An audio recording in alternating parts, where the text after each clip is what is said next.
नमस्कार।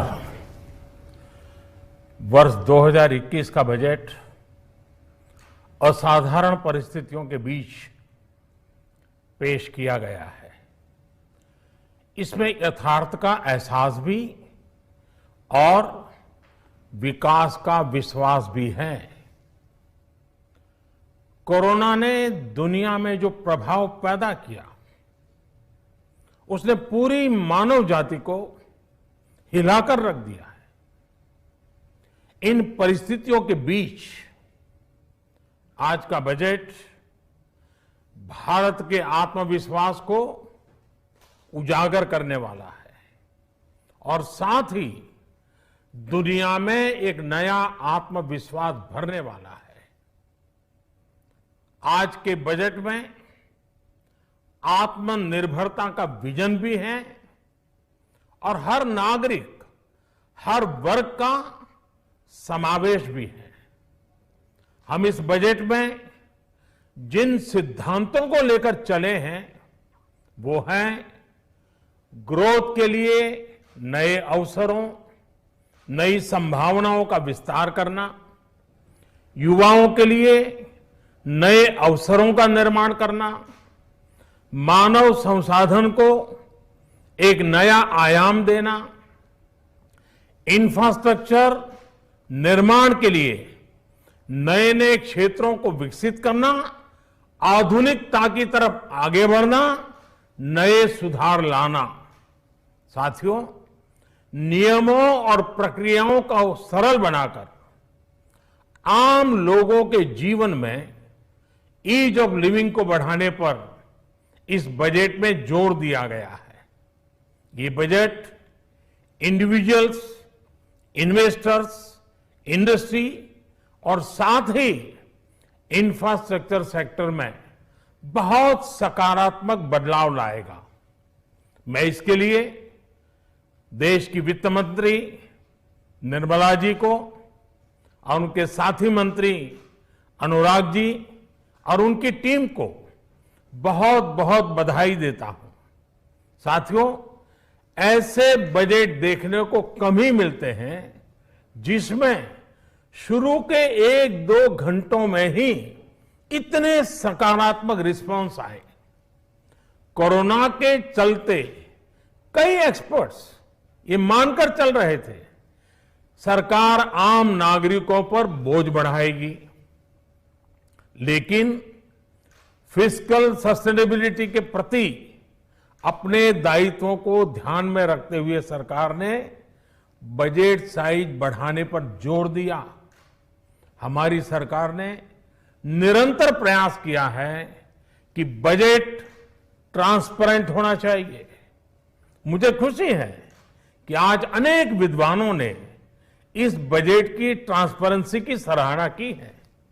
साथियों, भारत कोरोना की लड़ाई में रिएक्टिव होने के स्थान पर हमेशा ही प्रोएक्टिव रहा है।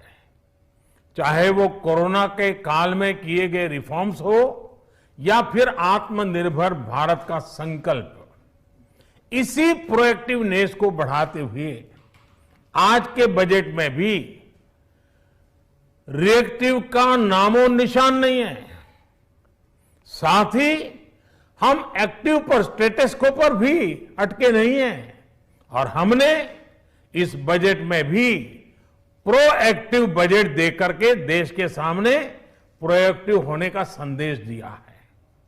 यह बजट उन सेक्टर्स पर विशेष रूप से केंद्रित है जिनसे वेल्थ और वेलनेस दोनों ही तेज गति से बढ़ेंगे, जान भी जहान भी।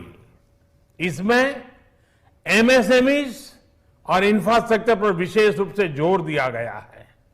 इसी तरह ये बजट जिस तरह से हेल्थ केयर पर केंद्रित है वो भी अभूतपूर्व है।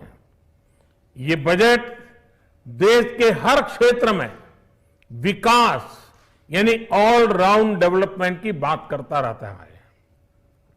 खास तौर पर मुझे खुशी है कि इस बजट में दक्षिण के हमारे राज्य, पूर्वोत्तर के हमारे राज्य और उत्तर में लेह लद्दाख जैसे क्षेत्रों में विकास पर विशेष ध्यान दिया है।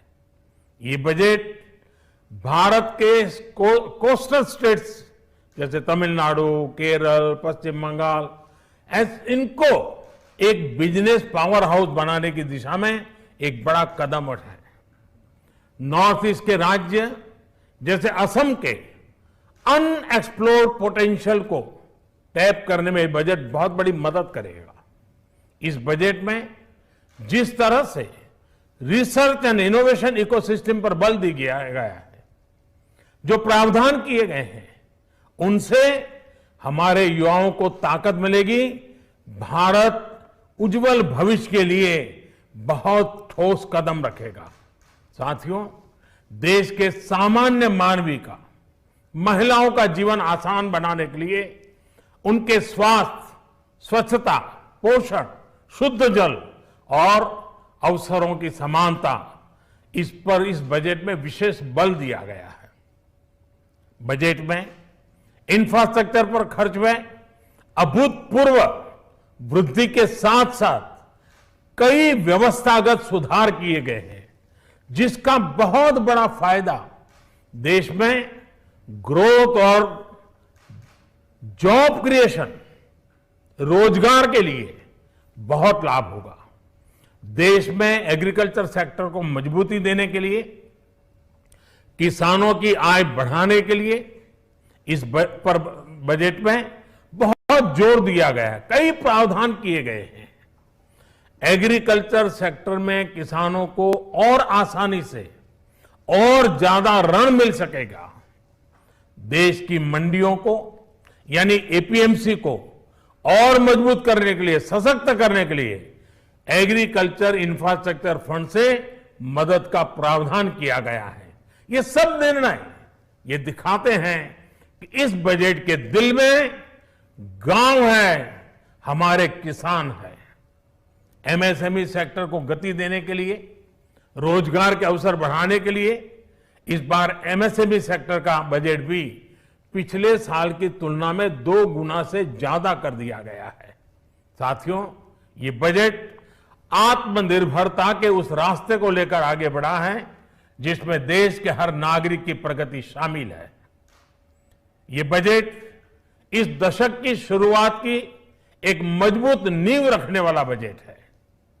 सभी देशवासियों को आत्मनिर्भर भारत के इस महत्वपूर्ण बजट के लिए मैं बहुत बहुत शुभकामनाएं देता हूं।